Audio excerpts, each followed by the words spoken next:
अस्सलाम वालेकुम फ्रेंड्स, मेरा नाम है इमरान और मैं वेलकम करता हूं आपको अपने चैनल इटावा लवबर्ड इन्फॉर्मेशन पे। दोस्तों, आज का जो टॉपिक होने वाला है कि कई फैंसियर भाई मेरे होते हैं वो परेशान होते हैं। उनको सिर्फ यही टेंशन होती है कि हम किस टाइम पे बर्ड परचेजिंग करें और कब हमें बर्ड लेना चाहिए, कहाँ से लेना चाहिए और किस क्वालिटी का बर्ड लेना चाहिए।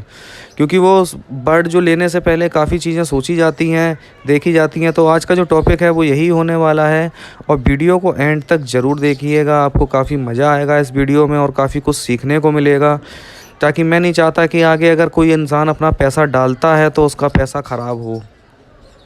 भाइयों, अगर आप बर्ड पालना चाहते हैं और अगर आगे आप ब्रीड भी लेना चाहते हैं उससे, तो बर्ड परचेजिंग का जो सबसे अच्छा टाइम होता है वो आप जनवरी से लेके और अप्रैल मई तक ख़रीद सकते हैं।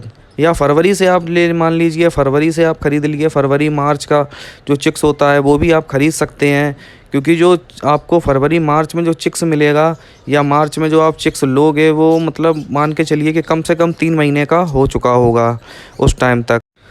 तो जो सबसे सही टाइम होता है वो यही होता है बर्ड ख़रीदने का। और सेकंड पॉइंट पे आते हैं कि हमको बर्ड कहाँ से लेना चाहिए। देखिए, पहले तो आप अपने आसपास ये सर्च कीजिए कि मेरे आसपास कोई ब्रीडर है या नहीं है। अगर ब्रीडर कोई अवेलेबल नहीं है तो आजकल जो डिलीवरी हो जाती हैं, आप बाहर किसी सिटी से भी परचेज़ कर सकते हैं। और एक चीज़ का आप ज़रूर ख़याल रखिएगा कि आप थोड़े से पैसों के चक्कर में किसी दुकानदार के पास आप जाके किसी मतलब बीमार बर्ड या फिर जो बर्ड हो जाते हैं, बेकार हो जाते हैं या जिनकी एज ज़्यादा हो जाती है, वो बर्ड आप मत लीजिएगा कभी। किसी ब्रीडर के पास आप जाइए। हो सकता है कि ब्रीडर के प्राइस आपको उस शॉपकीपर के प्राइस से 100-200 रुपये पेयर आपको ऊपर मिले, क्योंकि ब्रीडर जो होगा वो आपको अपने यहाँ से जो चीज़ देगा और जो नए चिक्स देगा वो बहुत अच्छी क्वालिटी के होंगे। क्योंकि जो ब्रीड उसके यहाँ पे हो रही है, जब उसके यहाँ पे ब्रीड होती है, जब उसने 50 पेयर लगा रखा है या 10 पेयर लगा रखा है, जब उसके यहाँ पे ब्रीड हो रही है, जब आप उनके पट्ठे लोगों के लोगे तो जाहिर सी बात है कि आपके यहाँ पे भी ब्रीड होगी। और जो भी आप बर्ड लीजिएगा अपने हाथ से खुद चेक करके लीजिएगा। जब आप हाथ में बर्ड पकड़ेंगे तो उसकी जो सामने की तरफ जो चेस्ट होती है उसकी तरफ हाथ लगा के देखिएगा कि बर्ड में हड्डी तो नज़र नहीं आ रही है।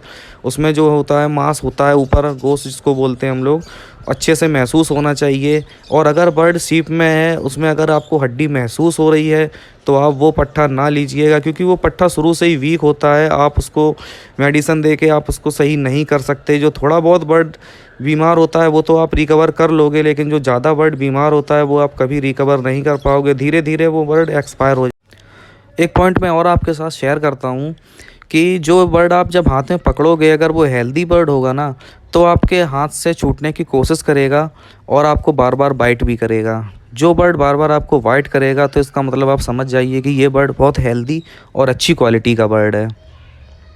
और अगर बर्ड वीक होगा या कमज़ोर होगा या उसके इंटरनली कोई प्रॉब्लम होगी, तो जिस पोजीशन में आपने उसको पकड़ा हुआ है वो उसी पोजीशन में बना रहेगा, छूटने की कोशिश नहीं करेगा। और ना ही आप जब उसके मुंह के पास उंगली ले जाओगे तो वो आपको काटने की कोशिश भी नहीं करेगा। तो इन चीज़ों का आपको ख्याल रखना बहुत ज़रूरी है।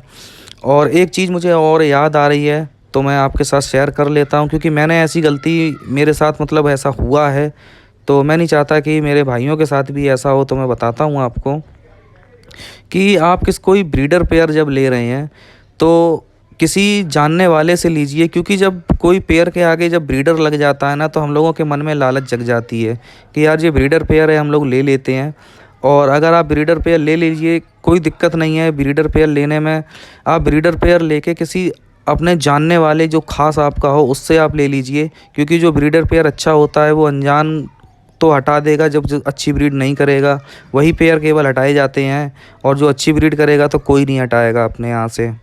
इसलिए आप अपने किसी जानने वाले से ही ब्रीडर पेयर लीजिएगा।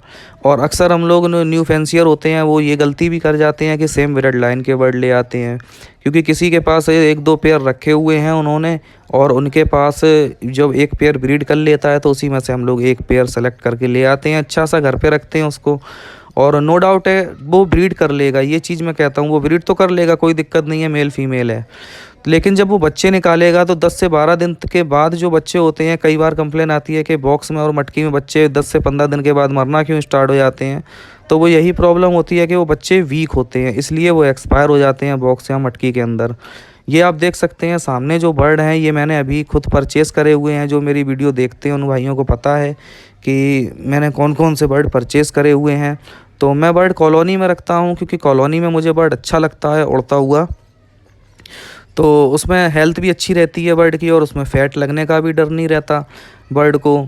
और उड़ने से देखो एक बात याद आई तो मैं आपके साथ शेयर करता हूँ कि हम लोग बर्ड लेने गए, उन्होंने छोटे केज में रखा हुआ होता है और जब हम लोग उसको लेके घर पे आते हैं, बर्ड काफ़ी खूबसूरत होता है देखने में वो।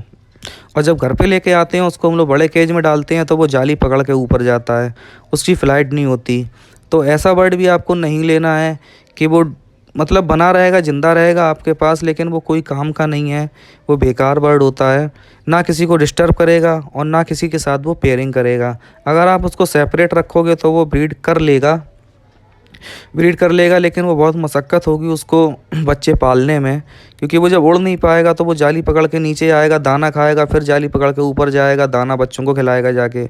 इसलिए तो आपको ऐसा बर्ड भी नहीं लेना है। और लेने से पहले आप पता करिए कि आसपास आपके कोई ब्रीडर हो, और ब्रीडर को पता करने के बाद ही आप उस ब्रीडर से बर्ड लें, या आपके यार दोस्त ने रखी हो किसी से, उससे आप पट्ठे ले सकते हैं। और पट्ठे लेके आप अपने घर पर रखिए, उसको तैयार कीजिए और इंशाल्लाह आपके पास बहुत अच्छी ब्रीड आएगी। क्योंकि 8 से 9 महीने में जो लव होता है रिंग वाला वो ब्रीड कर लेता है, और जो नॉन रिंग होता है वो 6 से 7 महीने के बाद, 7 महीने के बाद वो कर लेता है ब्रीड। तो उम्मीद है कि आपको वीडियो बहुत पसंद आई होगी। मिलते हैं फिर किसी अच्छे से टॉपिक के साथ नेक्स्ट वीडियो में। अब इजाज़त दीजिए, अल्लाह हाफ़िज़।